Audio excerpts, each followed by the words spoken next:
वाहिद कौम है जो मालिक हो के गुलामों की तरह रह रही है इस मुल्क में। आप कह रहे होंगे ये कैसे? मैं साबित करता हूं जनाब, आप मालिक है इस मुल्क के, लेकिन रह रहे किसकी तरह है? गुलामों की तरह। अब गुलाम है बेसिकली आप किस किस के गुलाम है मैं बताता हूं। आप मुल्क के वजीर आजम के तो गुलाम हैं, एस्टैब्लिशमेंट के गुलाम हैं आप। वो आप मुल्क के जो आपके शहर का डीसी आप उसके गुलाम हैं। आपके जो आपके इलाके में जज है आप उसके गुलाम हैं। और उसके नीचे जो आपके हैं वो है सरकारी मुलाजिम। जितने भी सरकारी मुलाजिम हैं आप उनके गुलाम हैं। कोई सरकारी मुलाजिम पर्चा लेके आपके दरवाजे पे आ जाए तो आपकी टांगे क्या कहते हैं, टांगे थर थर कांपने लग जाएंगी कि जनाब क्या हो गया। आप उसको खुश करने में लग जाएंगे, चाहे आप सही हो या आप गलत हो। ऐसा ही आप गुलाम है। आप डरते हैं? नहीं डरते। क्या आप सरकारी मुलाजमों से नहीं डरते? क्या आप पुलिस से, जजों से नहीं डरते? क्यों? क्या आप चोर हैं जो आप डरते हैं? लेकिन डरते हैं आप। अब नहीं जान छुड़ाते इन लोगों से। तो बेसिकली आप गुलाम कैसे और आप अपना मालिक कैसे बन सकते हैं? मालिक जो होता है ना, पहले मालिक की साइकी समझे। जो मालिक होता है वो अपनी चीजों की हिफाजत करता है, उन पे पहरा देता है, अपना हक जताता है कि जनाब मैं मालिक हूं, तुसी प्यो नहीं लगते।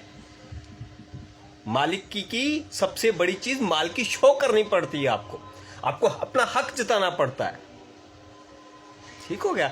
अब दूसरी चीज पे आते हैं कि आप गुलाम क्यों हैं? आप मालिक होते हुए गुलाम क्यों हैं?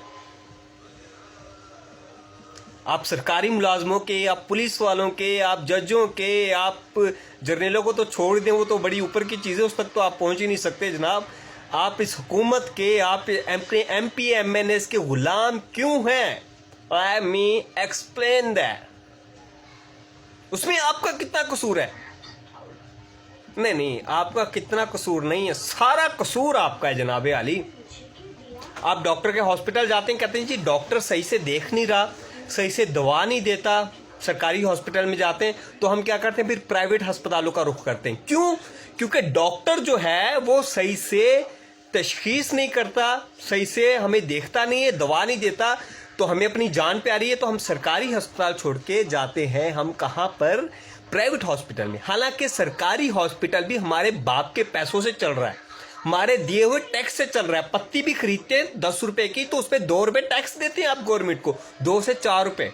मोटरसाइकिल, पेट्रोल तक जो चीज आप खरीदते हैं ना जनाब, उस पर आप टैक्स देते हैं।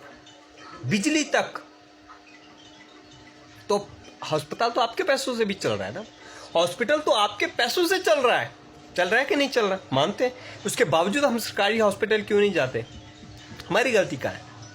हम कहते हैं जी सरकारी मुलाजिम हम जाएं जी, हर जगह रिश्वत चलती है, कोर्ट तक में चले जाएं वहां तक रिश्वत चल रही है। कोर्ट मतलब जो मेन चीज है, मेन जिसको हम कहते हैं इंसाफ की जगह है, लोग कहते हैं कि जी वहां तक रिश्वत चलती है। हर सरकारी दफ्तर में रिश्वत के बगैर कोई काम नहीं होता। क्यों? अब छोटी सी बात है जनाब, जब नौकरियां आती हैं, जब भर्तियां होनी शुरू होती हैं, आपको पता है कि जनाब जो पैसे देगा, जो रिश्वत देगा वो नौकरी ले लेगा, जिसकी सिफारिश होगी वो नौकरी ले लेगा। कैसा है? नहीं है ना?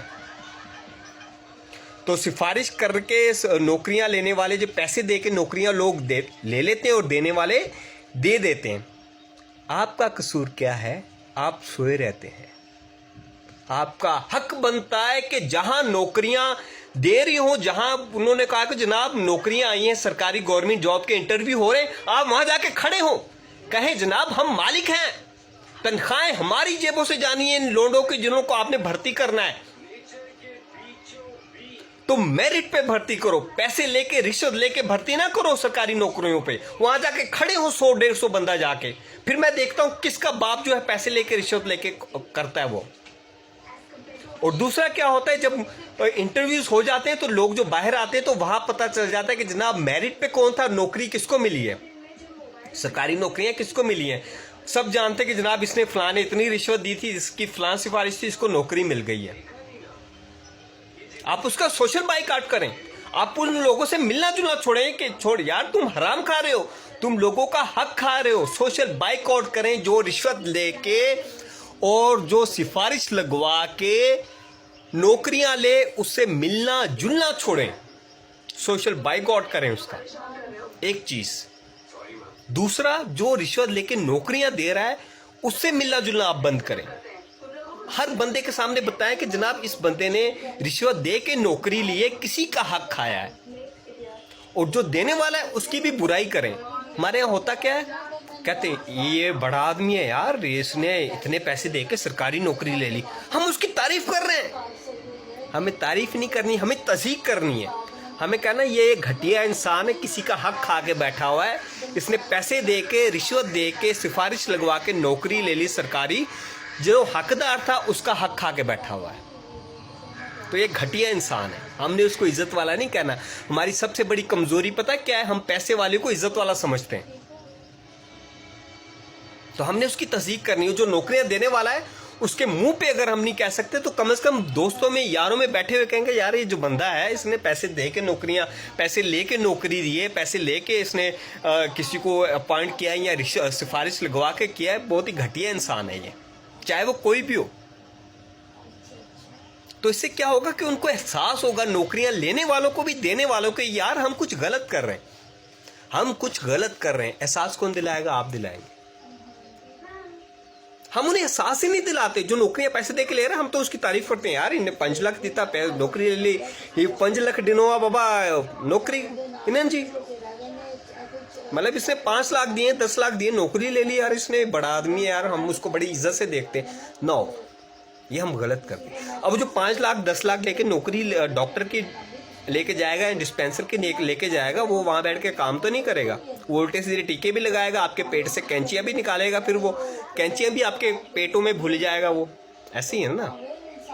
दफातर में जाएंगे, आपकी फाइल खोलने के लिए, आपकी पेंशन फंसी है या फाइल फंसी है या आपका काम है या जमीन का है, किसी भी चीज का काम है, तो वो तनख्वाह लाखों की अलग ले रहा है, लाखों की रिश्वत आपसे अलग लेगा। क्यों? क्योंकि उसको पता है मैं मेरिट पे नहीं आया, मैं लाखों रुपए दे के आया हूं उस नौकरी पे, मैंने ये कारोबार किया है, नौकरी नहीं ली। आप 10 लाख की एक दुकान खोल के बैठ जाएं या आप 10 लाख लेके नौकरी ले लें, 10 लाख की आप दुकान खोल के बैठेंगे तो दुकान पे आपको पता होगा मैंने 10 लाख लगाए, मैं ऐसे कमाना है। इसी तरह 10 लाख लेके जो नौकरी लेता है वो कारोबार करता है, वो कहता है अच्छा लाख रुपए तनख्वाह मिल रही है तो कम में मैंने 10 लाख इन्वेस्टमेंट की है, तो 2.5-3 लाख मैं महीने की रिश्वत भी लेता हूँ, मतलब 10 लाख लगा के 4-5 लाख कमा रहा हूं, तो ये अच्छा बिजनेसमैन है। दूसरा, वो जॉब पे नहीं जाएगा, वो क्या करेगा, जो रजिस्टर पे लिखता है क्लर्क, उसको पैसे दे देगा कि मेरी हाजिरियां लगाते रहना। वो टीचर हो, डॉक्टर हो या सरकारी मुलाजिम किसी भी तरह का हो, वो कहेगा लाख मेरी तनख्वाह है, 10,000 तू ले लेना, मैं ऑफिस नहीं आ सकता, मैं ऑफिस नहीं आऊँगा, तू जो है अपना मेरी हाजिरियां लगाता रहना। ऐसा हो रहा है? नहीं होता। आपके आसपास देखें, नहीं होता तो मुझे कहें अगर मैं झूठ कह रहा हूं तो भाईजान आपको मालिकी शो करनी पड़ेगी। ये पार्ट 1 है सिर्फ। आप मालिकी शो करें, गुलाम ना बने, आप मालिक हैं। नेक्स्ट मैं बताऊंगा, ये तो हो गया जड़ से खत्म करने वाली चीज। दूसरा मैं बताऊंगा कि मौजूदा हालात में आप, कानून क्या कहता है, आप मालिकी, आप किसी से ना डरे, ना पुलिस से, ना जज से, ना कोर्ट से, ना किसी भी चीज से, किसी भी सरकारी मुलाजिम से, किसी से ना डरें। आप अगर थोड़ा बहुत कानून जानते हैं, मैं नेक्स्ट आपको ट्रिक्स बताऊंगा कुछ कि कानून क्या कहता है।